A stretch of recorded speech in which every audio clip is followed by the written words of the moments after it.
Olá, vamos para a nossa segunda aula de Sociologia e vamos continuar falando da questão do Estado, né, dos Estados.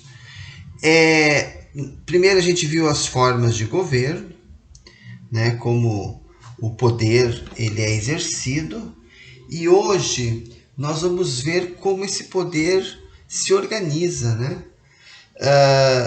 dentro dos Estados. Formas então de estados. É como os estados organizam internamente as estruturas de poder. Né? Então nós temos aqui três formas de estados. Há unitárias, né, que é bastante comum. Muitos países europeus, por exemplo, França, Bélgica, todo o território está sob o controle de um único poder. É claro que existem, né, divisões, mas de uma maneira geral o controle está na mão de um único poder. Daí nós temos aqui os federativas, né, as formas federativas. O exemplo mais clássico é os Estados Unidos, né, Estados Unidos da América, né, o Brasil, né, República Federativa do Brasil, Alemanha, México, né.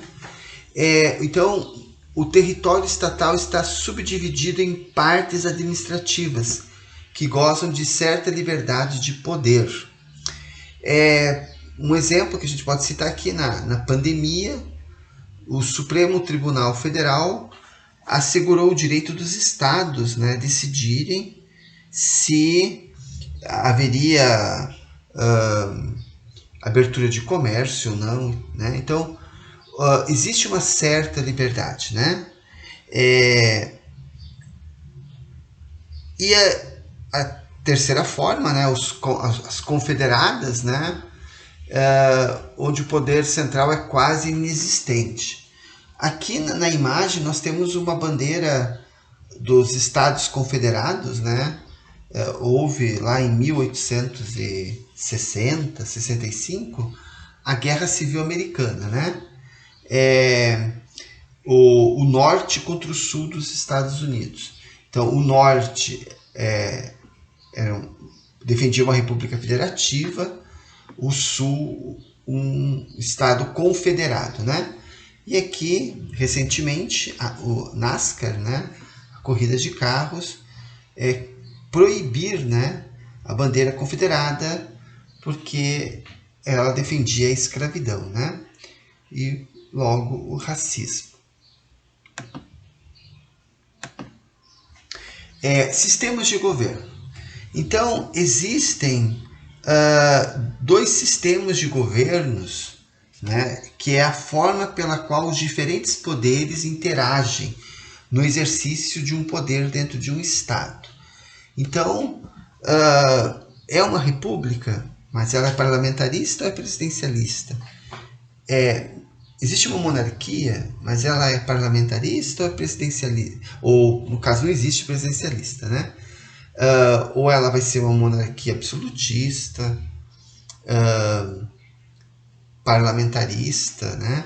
Bem, o parlamentarismo surgiu na Grã-Bretanha. O poder executivo está subdividido em presidente e o monarca de um lado, como chefe de Estado, e de outro primeiro-ministro, como chefe de governo. Então, por exemplo, na França, nós temos presidente e o primeiro-ministro. Na Inglaterra, nós temos a rainha e o primeiro-ministro. Cabe indicar ainda que o primeiro-ministro sempre é eleito dentro do parlamento, como mostra o esqueminha aqui, né? O chefe de Estado, isso aconteceu, por exemplo, recentemente em Israel, nas eleições lá de Israel, né? O chefe de Estado, ele então escolhe o primeiro-ministro. Esse primeiro-ministro forma o gabinete, né, que seria os ministros no presidencialismo, mas é o parlamento que aprova ou não o gabinete.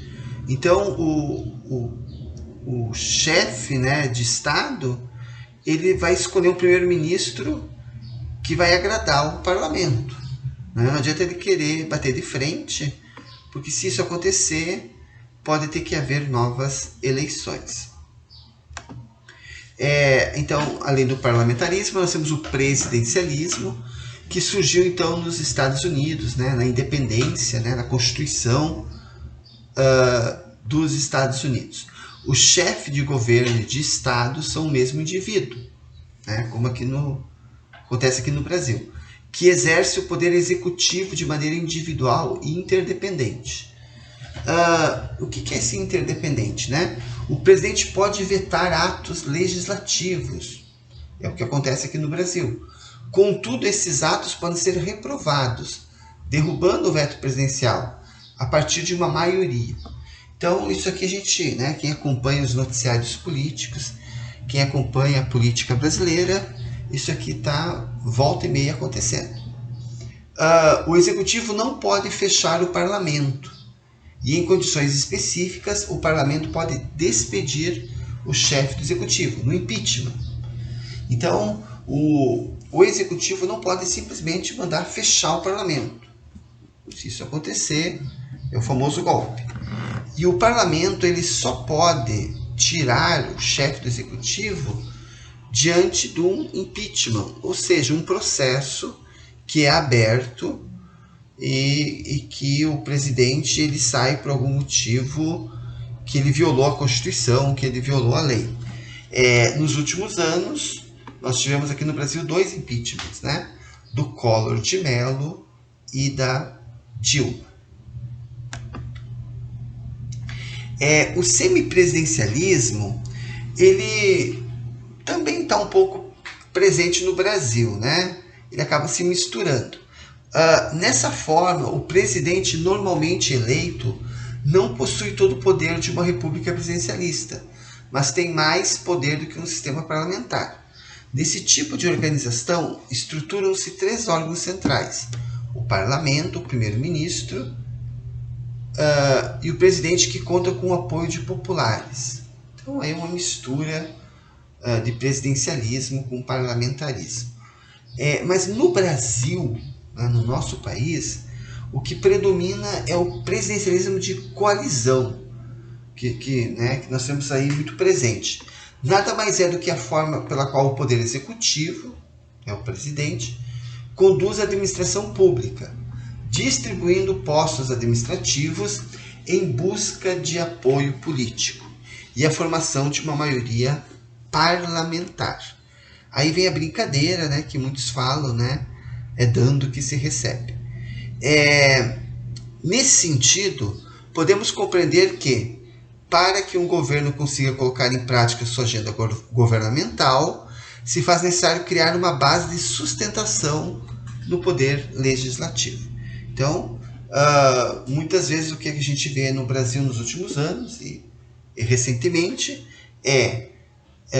o governo oferecendo cargos para partidos políticos e, para isso, ele ter o apoio no poder legislativo. E agora, um segundo tema, né, é a organização do Estado brasileiro. Então, vamos focar mais no Brasil. Como que o Brasil se organiza, né, o Estado brasileiro. Então, o Brasil é uma república federativa presidencialista, né? A gente pode ver isso no dinheiro, né? Tá ali bem colocado. Formado, então, pela União, os estados, os municípios e o Brasil, né, tem um Distrito Federal, né? Assim como os Estados Unidos têm, né, o Distrito de Colômbia, nós temos aqui o Distrito Federal. Então, o Brasil tem muita semelhança com os Estados Unidos, né, com o sistema de organização. A União, então, está dividida em 3 poderes interdependentes. O poder executivo, né, que executa os programas, a prestação de serviço.